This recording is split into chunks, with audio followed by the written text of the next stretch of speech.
A história de hoje é sobre o milagre da travessia do mar em seco, quando o profeta Eliseu e o povo de Israel viram o rio Jordão se abrir mais uma vez, selando a passagem divina e renovando a confiança de toda uma geração. 2 Reis 2, 13 e 14. Embora pouco lembrado diante dos grandes feitos do profeta, este episódio marca de forma poderosa o início de um novo tempo para Israel e para o próprio Eliseu. Era o encerramento de um ciclo protagonizado por Elias e o nascimento de outro, conduzido por um homem que aprendera a esperar em Deus, mesmo sem entender todos os caminhos do Senhor. O sol daquele dia banhava os campos do Jordão com uma luz doce e inclinada. Eliseu caminhava a passos lentos, com o coração pesado e a mente fervilhando. Elias havia sido levado ao céu em um redemoinho diante dos seus olhos, como promessa viva de que o poder de Deus não se limita à terra.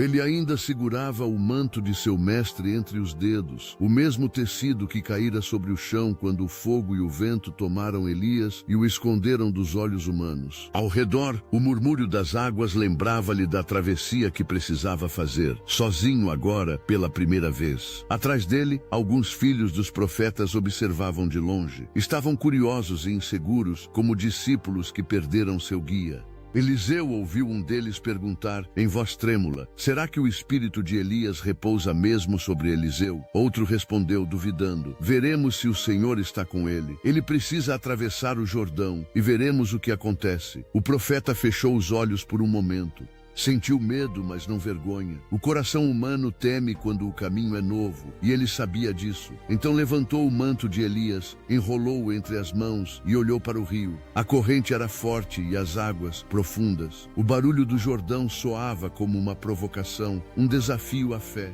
Às vezes, as águas da dúvida e da perda parecem mais largas que o próprio deserto. E foi então que Eliseu fez o que aprendera a vida inteira ao lado do mestre. Clamou ao Deus de Israel. A voz dele rasgou o ar em um misto de ousadia e dependência. Onde está agora o Senhor, o Deus de Elias? E bateu com o manto sobre as águas. Por um instante o som cessou. O vento cortou o campo e diante dos olhos atônitos dos filhos dos profetas, o rio se abriu.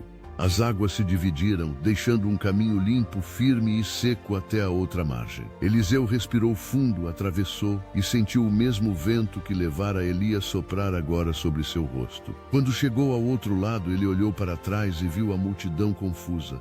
Um dos discípulos gritou, o espírito de Elias repousa sobre Eliseu, e imediatamente se ajoelharam. O novo profeta não procurava glória nem poder, mas naquele instante entendeu que Deus sustentaria sua jornada tanto quanto sustentara a do mestre. O manto que trazia nos ombros era mais que um pano velho. Era o sinal visível de uma promessa invisível. Os dias seguintes foram de prova e afirmação. Eliseu caminhava entre as aldeias, lembrando-se de cada palavra que ouvira de Elias. Uma tarde, ao atravessar uma vila, uma mulher idosa se aproximou e perguntou, és tu o sucessor de Elias? Ele respondeu humildemente, sou servo do mesmo Deus. E o que farás com esse poder agora? Questionou ela, com um olhar de curiosidade sincera. Eliseu sorriu e respondeu, o poder de Deus não é para que o homem seja grande, mas para que o povo saiba que ele nunca foi pequeno. E assim, com atos simples, Eliseu começou a curar, restaurar e animar as pessoas que haviam perdido a esperança.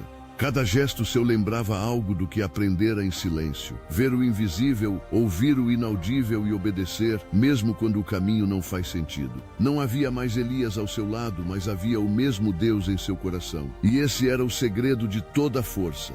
Certa noite, Eliseu sentou-se às margens do Jordão novamente. As águas corriam tranquilas, refletindo o brilho das estrelas. Ele lembrou-se do momento em que o rio se abrira e sentiu algo novo. Não mais saudade, mas gratidão. Senhor, murmurou, o que hoje flui diante de mim me lembra de que o teu poder não precisa de repetições para ser verdadeiro. Tu ages como queres, e isso me basta. O vento suave respondeu, sussurrando entre as folhas, e Eliseu soube que estava certo. O tempo passou. As histórias do profeta espalharam-se por Israel. Ainda se contava, nas noites ao redor do fogo, sobre o dia em que o rio se abriu pela segunda vez, e como um simples aprendiz se tornou porta-voz de Deus. Mas o verdadeiro milagre não estava apenas nas águas que se moveram. Estava na fé que continuou viva quando o mestre se foi. O Jordão foi o cenário, mas o coração de Eliseu foi o altar. Ali a dúvida foi vencida pelo amor obediente e pelo desejo de continuar servindo. Hoje, ao olharmos para essa travessia, podemos ver nossa própria vida refletida nas águas do Jordão. Quantas vezes nos sentimos sozinhos após a partida de alguém que admirávamos? Quantas vezes o rio da incerteza pareceu intransponível? A voz de Deus, porém, continua chamando: onde está o Senhor?